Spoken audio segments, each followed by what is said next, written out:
Hello, and welcome to episode 5 of the Jester podcast. I'm your host, Brad Rickert. Here with me, as always, is my co-host, Matthew Patrick Torres. We are 5 games into the NBA Finals, and we're coming to you with a quick little half-episode, mini-sode, whatever you want to call it, because I'm going to be hitting the road pretty soon, getting out of town, and I wanted to get a little update in. You wanted to get a little update in, see lots going on in terms of the finals. Kevin Durant's out. Warriors rally, come back and win Game 5. So yeah, let's get to it. What do you think, man? Game 5. What do you think of the Kevin Durant injury? How do you feel about the Warriors moving forward? What are your thoughts? Initial thoughts? It looked nasty. Did you see like the little pop and they show like the muscle go up? Oh yeah, the video of like the close up on his leg. Yeah. Man, I think like he's gonna be out for a whole another season, right? Yeah, I mean, if it's a torn Achilles, they said it's a torn Achilles. Oh yeah, it got confirmed yesterday, right? So that's about a year rehab, and there haven't been too many players that have come back from that and been the same player they were before. I think it's incredibly sad for Kevin Durant that he finally got recognized as like the world's best player for maybe just a brief moment after LeBron finally like has his first year of not dominating the playoffs. For like 2 weeks. 2 weeks. That's all you get, KD. As much as I hate on KD and the Warriors in general, it is hard to watch someone that talented and in his prime kind of just like watch his career like slip by in a sense. I think he'll come back and be an impact player in the future, but I don't think we're ever going to see the days of Kevin Durant being a top 5 player ever again. So sad. I don't know if this is off topic, but how do you feel about those people that were cheering? Oh, the Raptors fans that started cheering? Yeah, that was, to be fair, it's not cool to cheer for an injury. That's fucked up. 2, maybe not 2. I didn't have a 1. C. Number 1. I think first off, people are stupid because that it's really easy to judge what someone does like afterwards. When you're in the moment and you're just like all hyped up and like you're just like cheering for everything that goes your way of your team. Like all of us have been at home alone. And like something like another player like flips and lands on his leg, and he's not going to go back in the game. And you're like, yes. Yeah. Well, so yeah, you're kind of more eloquently stating what I was trying to say, which is it's not cool to cheer for an injury, but also at the same time, how are those fans supposed to know how serious it was in that moment? It looks, for a sophisticated NBA fan, knowing what his injury was. By the way, I called that it was an Achilles injury originally about a month ago. And you called Raptors in 6. We'll get there, yeah. I'm looking pretty smart right now. But, yeah, the Raptors fans, it was shitty to do, but I don't think it was the biggest fucking deal. He's on the road. It's the NBA Finals. He's had much worse come his way. He's one of the most hated NBA players in the league. So, if not the most hated, to be completely honest. So, I don't think anybody needs to be too worried about Kevin Durant's feelings in terms of getting booed. I do feel very poorly, and I feel bad just in general for the injury and what he's going through. I think that sucks. I think he'll be back, but I don't think it'll be the same. And I think, it would suck to be Kevin Durant right now. You see Drake fake feel bad for him. Oh shit! He was like, oh. He's like, damn. Yeah, Drake is literally like the guy that will do anything to be in like around whoever's like getting the attention. Yeah. It's really strange. Like if Drake is like if he was in the cast of SNL, every night at the end of the good nights he'd stand next to the host and put his arm around him and be like, "We're best friends." We did it. Or he's just like the guy that goes and hangs out with the popular people all the time. And you know what? I'm a big Drake fan. I've been a big fan of his music for a long time. Young Money. But I'm kind of fucking over it. I don't know if I'm getting old, but I'm kind of annoyed by this fucker at this point. You're not like Spike Lee. Yeah, he's just everything he does seems like such a fucking production. You know what I mean? And maybe that's what makes some of his shit good, but also it makes him look fake as fuck. That video does look fake when you do. He's like, And then did you see the video of Drake walking out at the end when all the fucking jokes were like, it looks like he just played 40 minutes or whatever, and he's like, damn, I'm fucking. It's just like walking out tired as fuck. He's like, Drake, you ate popcorn and clapped a lot and yelled. Just chill the fuck out. I didn't want anyone dude. to get hurt. He just like is like always looking for a camera to catch him. It's like he like will tip off the paparazzi to where he's going to dinner. He had a T-shirt made. Well, he wore an old Raptors jersey. Right. And then he had a T-shirt made with like Kevin. Oh yeah, games 1 and 2. Yeah, I think his trolling's been great. I enjoy the trolling aspect of it. I think the first couple games, the Del Curry jersey being Steph's dad was fucking funny. I thought the Kevin thing was whatever. But dude, if you're gonna start that, keep fucking going. You know what I mean? But I would have liked it if he would have doubled down. Like when Kevin Durant got hurt, he's like, ah! Yo, and then like, it would have been really funny is if you would have taken that thing off his arm and you would have seen the number 35 and the number 30 Steph Curry and KD tattoos that he has on his arm. It would have been real funny if he would have taken a Sharpie and crossed out 35. Why does he have that? Because he's a bandwagon type of guy. That's it, right? So if we ever get like comedic success, we should just like get Sandler tattoos, Jim Carrey, like the mask tattoos and stuff. I actually might do that. That's pretty sick. Stuff like that. Yeah. I could have the Mount Rushmore of like my personal heroes on my bicep. Alright, I know yours. That's Steve Martin, Kanye West, Adam Sandler, Jim Carrey, Eddie Murphy, maybe Barack Obama, maybe Rascal Flatts, Air Bud, the Taco Bell dog, and Jose Canseco. I like all the fat ones, so it'd be like Chris Farley, John Belushi, Bobby Moynihan. Bobby Moynihan. You're gonna get a Bobby Moynihan tattoo. Katie Bryant. Man, you are God. You fat sad fuck. The fat chick from Broad City who gets a speaking line every once in a while. Okay, so can't vouch for fat chick, but okay, this is a basketball podcast. All right, Charles Barkley. I'm just kidding. Wait, is there any really fat? There's not any really fat former basketball players. Former, like that are now fat? No. Not really. I mean, Charles Barkley's fat as fuck. He's looking like a butterball turkey. But as a regular person, if you saw him, his standout characteristic wouldn't be that he's fat. You're right, it would be his Steve Harvey suit. He's a giant.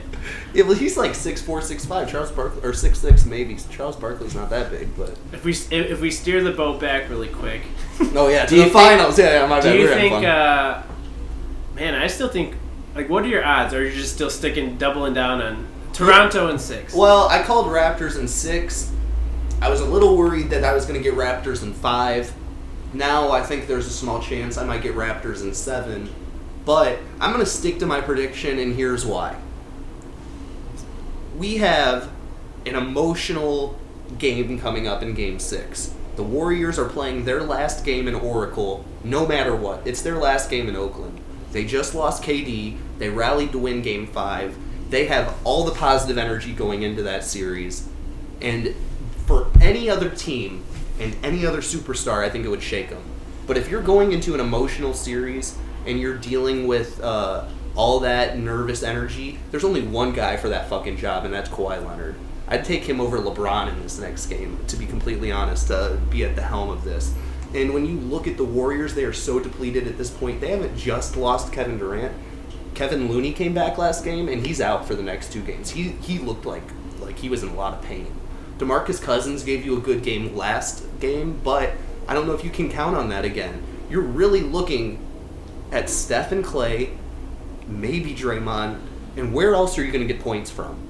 I don't know. Steph and Clay are a pretty good source of points. Well, okay, let's say they account for 70 to 80 points. Like, they score 35 to 40 each. Who's going to score the last 30 points that they need to win that game? I don't know. Cousins, Andre, Iguodala, Quinn Cook. Like, I mean, really, where are these points coming from? That's what I want to know. And if Steph and Clay are going off like that, it's been the story of the Raptors since the beginning of this series.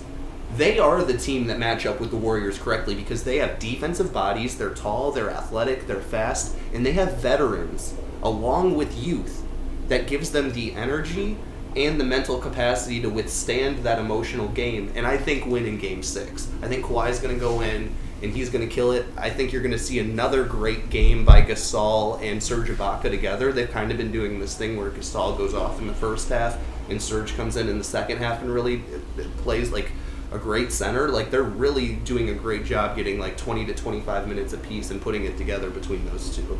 Siakam, I don't think he's going to be rattled. I mean, I think the people that like really become X factors for the Raptors are Van Fleet and Kyle Lowry, and how erratic and all over the place they play. You're going to need them to lock down on Steph a little bit and put their energy into that instead of trying to just jack up shots, because there are other guys on that team that can put the ball in the basket and they need to chill the fuck out. Having said that, I think the Raptors got this one. I really do. I think so too. I'm not so sure they'll win tomorrow. You think it's them in 7? They go back to Toronto? I mean, I would say maybe, but they might win tomorrow. But I'm saying it's not going to be locked down. I think it'll be a close one again. Yeah. Well, I definitely think that it has the potential to be a close game. Man, I could really see this next Game 6 going a lot of different ways, to be completely honest. But I really, really don't see the Warriors going into Toronto Game 7 and winning. I don't. And then, I mean, it's kind of a lame reason, but it'd be so much cooler for Toronto to win Game 7 at home. Oh, to save it to win in Canada? I mean, they'll never they're not going to save it because they want to win by any means. But did you hear the story that Nick Nurse, the coach of the Raptors, said or told after their Game 2 loss in Golden State, or in Toronto when they were going back to Golden State? Apparently, they went back to the locker room. And he looked at everyone and he said, "It's okay, guys. It's okay. We're tied 1-1. All we have to do is go into Golden State and steal one on the road." And apparently Kawhi steps up and he says, "Fuck that. We're getting them both." Wow. And then they went and won Game 3 and 4 and took that 3-1 lead. I don't think Kawhi's fucking around. I think Kawhi's probably... not that he gets emotional about stuff, but internally I feel like he's probably pissed off that he didn't get that last win, even though they should have taken it. And I don't think he's going to let this moment slip away, because if they do allow a Game 7, anything can happen. And I would still pick Toronto in Game 7, but you want to go slit their fucking throats now. You want this right now. You want to win on their home court, not on yours, because there's no reason to risk going back. You're the better team. You have more bodies. You have more weapons. Just fucking go get it and just stop Clay and stuff. And they were a little charged up too, because then Durant got hurt and they're like, "We're gonna win this for our buddy." Yeah, you just when you're playing a team that's only chance is to get super emotional and put everything into that, just cut it out as soon as possible. Cut out that momentum. Don't let them get to a Game 7. They already have a little bit of a resurgence and feeling that maybe they have a chance. Let's get rid of it. Let's take it out. Yeah, I don't know. It'd be crazy if Golden State won. I don't know. That makes probably push up Steph Curry a notch. Mm-hmm. Think if they won the whole thing. 1,000%. Yeah. It would be a huge ring for Steph Curry. We talk about the value of rings or whatever. I will say this. Not that this is too far-fetched, but if he wins this year, I find that more valuable than the last 2 he's won combined. Oh yeah, for sure, because then it makes him the deciding factor. Well, it'll be his first Finals MVP, almost definitely, if he wins, which, I think this is a far-fetched idea, and maybe we're drifting into fantasy land too much.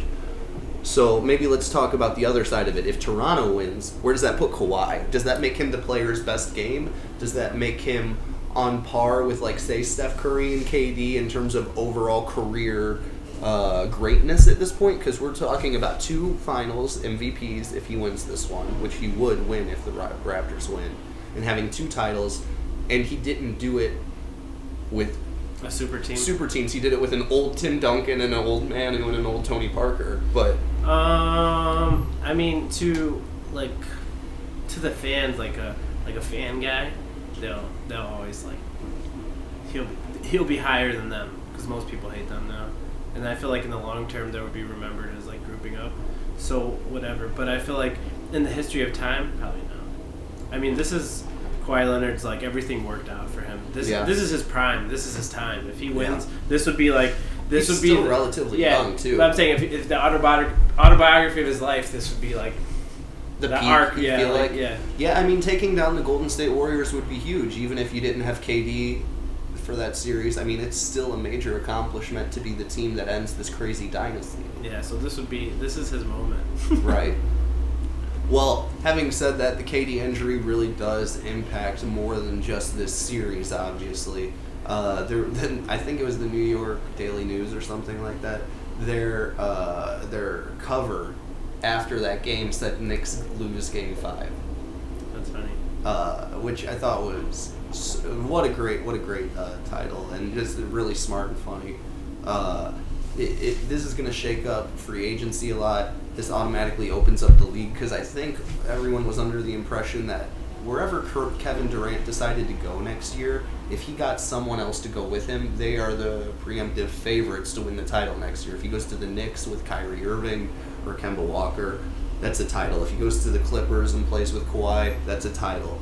If he stays with the Warriors, that's a title. But now you're subtracting maybe the best talent in the league at this point. You know, you're taking that out, and it opens up all these other possibilities. Does Kyrie really want to go anywhere without another superstar? Does that mean maybe he'll go to LA?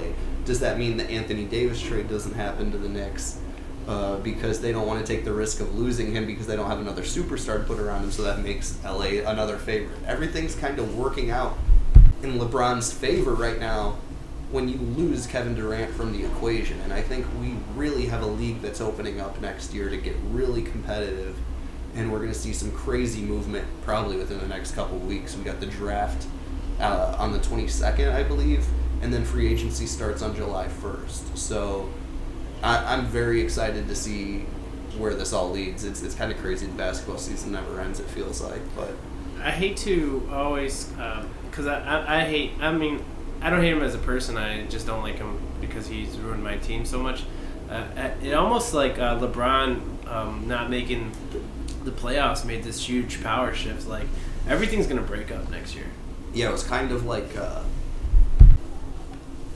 there's like the East made it through that they wouldn't have made it through, and then the West is crumbling apart to try to beat this super team without LeBron. Because normally it'd be LeBron versus super teams.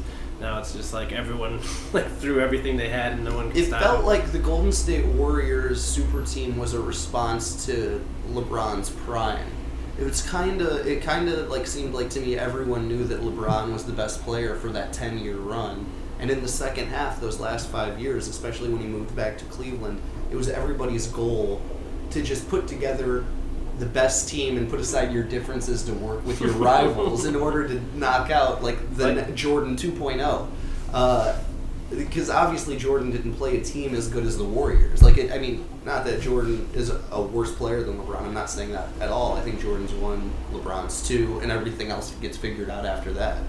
But I feel like everything was a reaction to LeBron's dominance. And now that he's taken even a slight step back, or so people would think, everything jumbles back up, right? And then the hate becomes the Warriors and Kevin Durant. And it's going to be very interesting to see what happens next year. And if LeBron gets Anthony Davis, I would say watch the fuck out, especially with a Kevin Durant-less league. And if he gets Anthony Davis and someone else, like, say he gets Anthony Davis and Kyrie, or Anthony Davis and Kemba, or Anthony Davis and even someone like Tobias Harris, or someone a little less.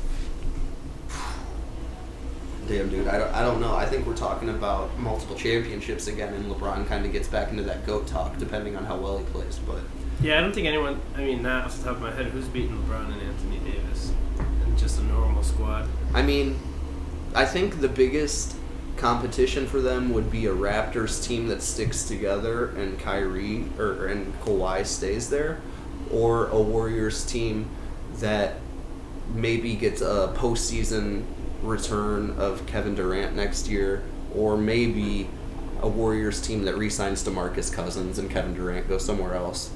Because if that's the other thing people aren't talking about, is DeMarcus Cousins is injured and he's not playing great despite his very valiant efforts. But they could re-sign him if they lose Kevin Durant at a pretty decent price. And it might be his best offer on the table, just based on his injury history. And he might want to stay there. And if DeMarcus Cousins becomes 80% of the player that he was a year ago, and he's a 20-10 guy instead of a 25-12 guy, that's a great addition to Steph and Clay. for a great price. Exactly, right. Player. So I wouldn't count the Warriors out completely. I think they're still very relevant. Yeah, anything can happen, and I think that's what's so exciting about the end of this series in the NBA, and then the next couple weeks to see how things play out. But we might have seen Kevin Durant in a Warriors jersey for the last time the other night, and it I don't know if the NBA will ever be the same again. He'll never be as good again. Right. Yeah, it sucks. That's the sad part for me. It'd be something else if it was like, okay, so he's injured and he's out for the series and he's coming back next year to another team, or if he has an injury that he has to take, some time off next year for it, he can come back. But it just, God, it's such a debilitating injury, and it's he'll be that old wise guy. Yeah, I thought it was really interesting, too, to see how they used him before he got injured in the Warriors game, where he was just, spotting up and shooting threes and kind of standing around. He is so tall. Who's to say he couldn't turn into a Dirk-like player and just slow the fuck down? Because his shot is gorgeous. He's one of the top 5 shooters. It's hard to guard. Right, he's 7 feet tall and he's got a great shot. I wouldn't say Kevin Durant's done, but yeah, I don't think he's going to be top 10. Right. Well, maybe top. I don't think 10. top 5. I think he'll be right around 10, maybe. At his peak if he gets back there. But yeah, as far as sad injuries are concerned, obviously we're Chicago Bulls fans and we've lived through it with Derrick Rose. Yeah. So only wishing the best for Kevin Durant and a speedy recovery, even though you're a snake. And you fucked up your career by signing with the wrong team. Yeah. If you were a real man, here's what you would have done. You would have stayed on the Oklahoma City Thunder, and you would have told Russell Westbrook to slow the fuck down, or you would have told Sam Presti to trade him. I think you're a real man, Durant. Well, that was rough. That was a rough one. All right, is there anything else basketball related you want to say, or anything even not basketball related at all? Anything dumb, anything stupid we should say before we say goodbye to our few followers that we appreciate so much? This will be the last episode before the finals ends. Prediction. You say Raptors in 7? Raptors in 7, that'd be fun. I feel like that'd be fun, that's what I want. Yeah, I'm going to double down and say Raptors in 6 because I love being right. And even if I feel like the Warriors might win this one, I'm still going to say Raptors in 6 because I'm a man of my word and I'm sticking to it. And I believe in Kawhi. I believe in Kawhi. And Marc Gasol and Serge Ibaka and Siakam. I just think they have a better team. All right, anything else? Love you guys. Follow us on social media, Matthew Patrick Torres and Brad Rickert. And we'll be back next week to cover the end of the finals and look into the draft and free agency in the summer. We love you all. Class dismissed. Mr. Feeney in this bitch. Bye, guys.